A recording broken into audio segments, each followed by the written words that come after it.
Allahumma sholli ala Sayyidina Muhammad wa ala ali Sayyidina Muhammad. Langsung pada Buya, silahkan. Mohon maaf bertanya, tapi di luar tema. Ya kan, boleh. Begini Buya, terkadang saya kan kalau kumpul itu sama keluarga saya, lalu kemudian ada salah satu keluarga saya yang curhat ke saya gitu. Nah, saya tuh kadang kurang mengerti itu antara curhat ini nanti hukumnya bakal jadi pergibahan atau tidak gitu. Karena jadi kalau takutnya jadi gibah gitu. Jadi curhat itu apa bisa jadi gibah atau tidak gitu. Bedanya curhat dengan gibah ya. Baik. Iya. Baik, terima kasih. Takutnya nanti kalau saya nggak dengerin beliau keluarga saya curhat ke saya kan ini, tapi takutnya juga gibah gitu. Jadi gimana solusinya? Baik, terima kasih. Ya, terima kasih, mohon maaf dan mohon doa selalu. Assalamualaikum warahmatullahi wabarakatuh. Baik, dia langsung dijawab ya. Menggunjing atau ghibah dosa besar, yaitu membicarakan sesuatu yang ada pada orang lain ataupun tidak ada, yang ada pada orang lain.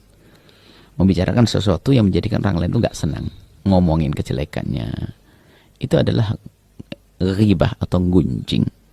Itu dosa besar.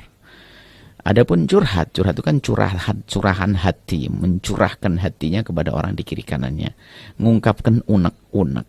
Jadi curhat tidak harus bicarakan orang lain. Misalnya, aku kok begini, ini curhat. Nah, cuman menjadi istilah curhat itu, pokoknya orang ya curhat, sudah bahasa gaul kita, mencurahkan isi hatinya, unek-unek tentang orang lain dan sebagainya. Nah, adapun curhat itu bisa saja menjadi gunjing yang sesungguhnya. Kalau tidak memenuhi syarat curhat yang benar. Curhat yang benar itu adalah pertama, kejadian yang sesungguhnya. Satu. Yang kedua, tujuan disampaikan untuk diberi solusi. Untuk cari solusinya. Bukan hanya sekedar asik-asik cerita. Yang ketiga, disampaikan kepada orang yang akan memberikan solusi. Kalau sudah terpenuhi syarat ini, maka itu bukan gunjing lagi. Nah, jadi ini harus.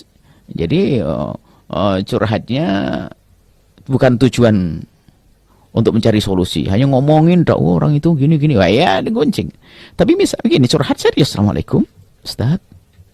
Saya mau bicara nih, Ustaz. Boleh? Apa? Tentang suami saya. Nah, ini kan suami sudah mengarah. Lah ini Ustaz nih bisa enggak bagiannya nyelesaikan enggak? Untuk orang ketemu orang pinggir jalan ceritai, sopir taksi ceritai, ini ceritai. Lah ini bukan cari solusi. Maka itu menggunjing. Jadi kalau kita menyampaikan permasalahan suami, keluarga atau siapa kepada orang yang akan memberikan solusi dan tujuan kita mencari solusi, maka itu bukan menggunjing lagi, bener. Nah, sekarang banyak curhatnya perempuan, mukanya curhat. Sampai sekantor tahu semuanya. Ada apa lagi cerita lagi. Ya, mukanya curhat, naudzubillah. Jangan seperti itu. Jadi kemudian satu. Ini syarat bagi orang yang mau curhat. Kemudian bagi orang yang mendengar curhatan itu mudah membedakan antara itu gunjingan atau bukan gunjingan. Gini, kalau Anda memang ahlinya berarti nggak gunjing. Wong Anda bukan ahlinya langsung sok tahu ya. Anda bukan bagian stop ya akhi, bukan bagian saya. Begitu. Ada tanya masalah hukum tentang ini. Wah, Anda bukan seorang ustadz. Ya, terus apa? Ya jangan stop. Saya bukan bagian saya. Gitu. Jadi kalau dia bertanya kepada Anda sementara Anda bukan ahlinya, dia menggunjing. Anda mendengar dapat syarikun lahu fil itsmi, bagian daripada dosa. Tapi cara yang baik supaya karena ini kan cara yang baik hanya ada dua, nggak ada tiganya. Berani mengingatkan saat itu apapun resikonya atau tidak berkumpul di tempat tersebut. Nggak ada lagi pilihan. Duduk tok di situ adalah membesarkan syiar di ghibah. Pilihannya ada dua, karena ini urusan dosa besar. Nggak ada basa-basi dalam. Kalau dia bisa memberikan solusi ya, misalnya ini orang curhat nih ribut sama keluarga saudara atau apa, ya dia paling bisa udah sabar, nggak usah dimasukkan. Jadi kayak gitu tuh itu masih termasuk nggak bisa. Soal sabar semuanya bisa ngomong sabar. Artinya harus ada gambaran solusinya apa, permasalahan kayak apa, harus ada. Kalau enggak harus pinggir dia.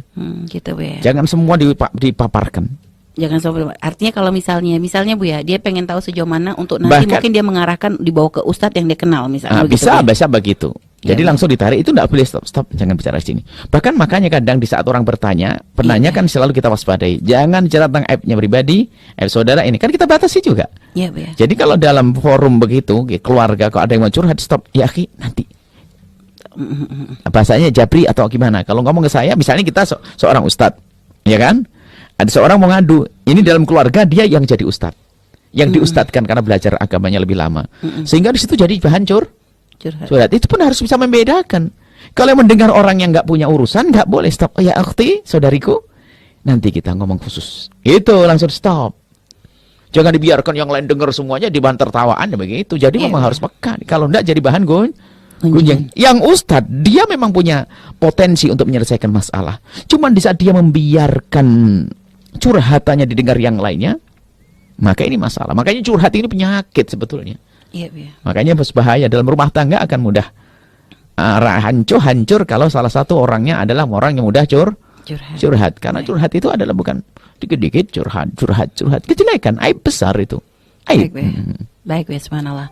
Baik, Bu, terima kasih Bu atas jawabannya. Dan tadi kepada Mbak yang bertanya,